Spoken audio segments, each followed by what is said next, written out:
Nobody plans to feel nostalgic about a discount store, but say the words blue light special to anyone who grew up in the 1970s and watch what happens. Their eyes change. A smile crosses their face. Suddenly they are 8 years old again, standing in an aisle that smells like popcorn and plastic, watching a spinning blue light while their mother races toward a deal that will only last 5 minutes. Kmart was not just a store. It was a weekly ritual, a family outing, and for millions of Americans, it was where childhood happened between the toy department and the snack bar. This was a time when Kmart was not just a store. It was an American institution. By the mid-1970s, Kmart had become the second largest retailer in the country, trailing only Sears. The company was opening new stores at a breathtaking pace, sometimes 2 or 3 per week. In suburbs and small towns across America, the Big Red K became a landmark. Kmart was where middle-class families could afford to shop, where a single trip could handle everything from school clothes to motor oil to birthday presents. This was discount retail before big box stores and warehouse clubs changed everything. Let us walk through what shopping at Kmart actually felt like during that unforgettable decade. Some of this might bring back memories. Some of it might explain why so many Americans felt genuine sadness when those stores eventually disappeared. Let us step into that world. Walking into a Kmart in the 1970s was a sensory experience. The automatic doors whooshed open, and immediately that distinctive smell hit you. There was popcorn from the snack bar near the entrance. Hot dogs rotated on metal rollers. A faint chemical scent of new plastic and fabric hung in the air.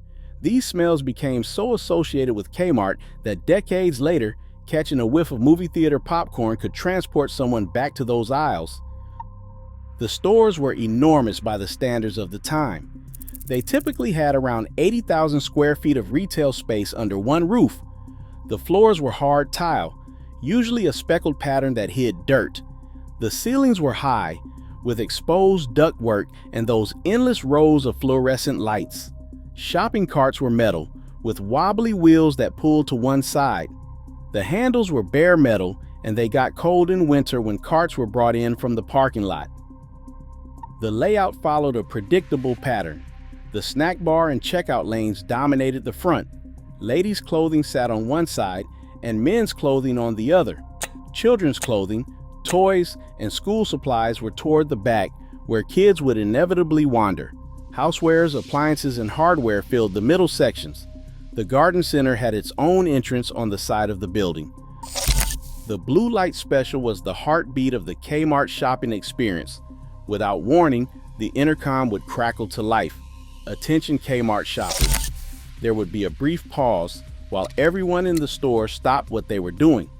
Then came the announcement of a limited time deal somewhere in the store. A blue police-style light would start flashing above an aisle, and shoppers would actually run toward it. The deals were genuinely good, often 50% off or more. Items would sell out in minutes.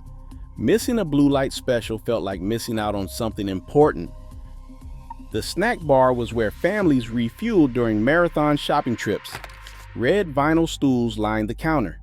The menu was simple: hot dogs, popcorn, soft pretzels, and slushies in paper cups. Kids would beg to sit at the counter and spin on the stools while eating. The popcorn came in red and white striped bags, the same design used at movie theaters. A hot dog and a slushie cost less than $1, making it an affordable treat even for budget-conscious families. Before we continue with what made Kmart so central to American family life, consider subscribing. If you are enjoying this look back at how people really lived and shopped, and if you want to explore more decades and places, there are so many more stories about how Americans built the life we know today. Shopping at Kmart in the 1970s meant something different than shopping does today. This was before credit cards were common for everyday purchases. People paid with cash or they wrote checks. The checkout process took time. Cashiers manually entered prices using heavy mechanical registers that made a satisfying chunking sound with each key press. Prices were stamped on items with purple ink or marked with small stickers. There were no barcode scanners until late in the decade. The layaway program made Kmart accessible to families who could not afford to pay for everything at once. Customers would select items, put down a small deposit, and pay a little each week until the balance was cleared. Only then could they take the merchandise home. The layaway counter in the back of the store held dreams, Christmas presents being paid off $5 at a time, school wardrobes assembled over the summer, a new television that would take 3 months to pay off. This system let families buy things they could not otherwise afford without going into debt. The toy department was where children lost their minds. Aisles were stacked with action figures, dolls, board games, and bicycles. Star Wars toys arrived in 1977, and Kmart could barely keep them in stock. Hot Wheels tracks, Easy Bake ovens, and Nerf balls filled the shelves. Kids memorized exactly where their favorite toys were and led their parents straight there. At Christmas, the toy department was overwhelming, packed with desperate parents searching for that one specific item their child wanted. The clothing departments offered affordable fashion for the whole family.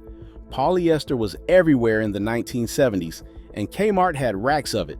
There were double knit pants, wide collars, earth tones, and bold patterns. The quality was not high fashion, but it was serviceable and affordable.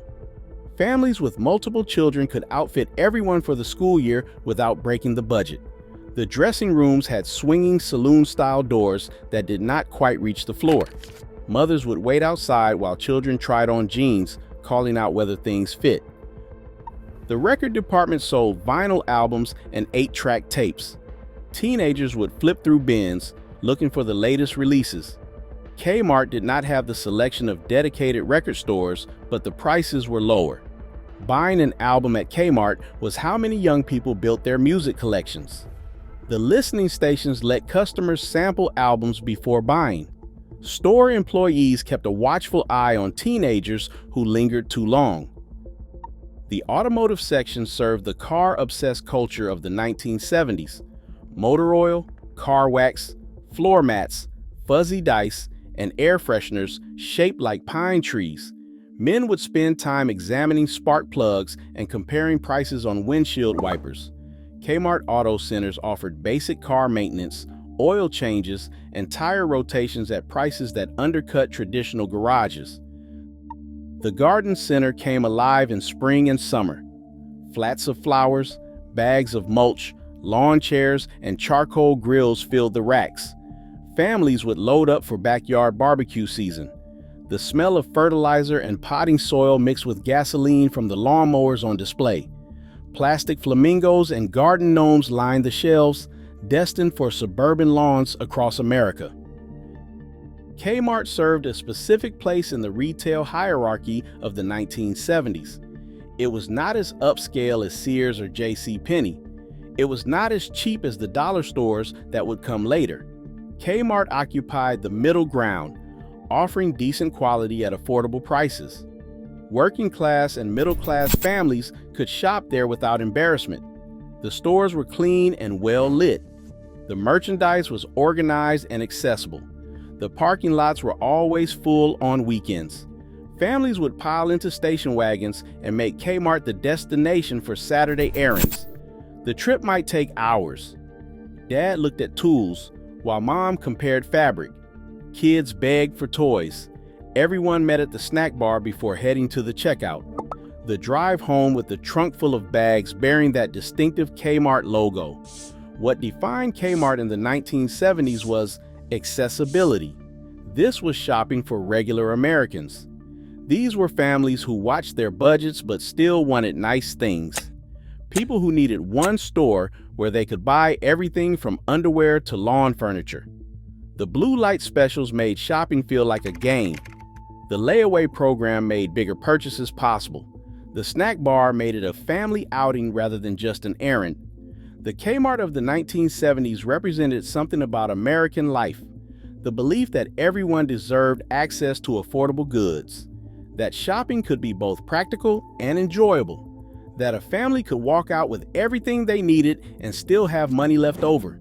For those who remember pushing a wobbly cart through those wide aisles, waiting for the blue light to flash, eating a hot dog at the snack bar while mom finished shopping, the Kmart of the 1970s holds a special place in memory. It was more than a store. It was where American families lived their everyday lives. For those with memories of this remarkable era in American retail, there is always more history to explore.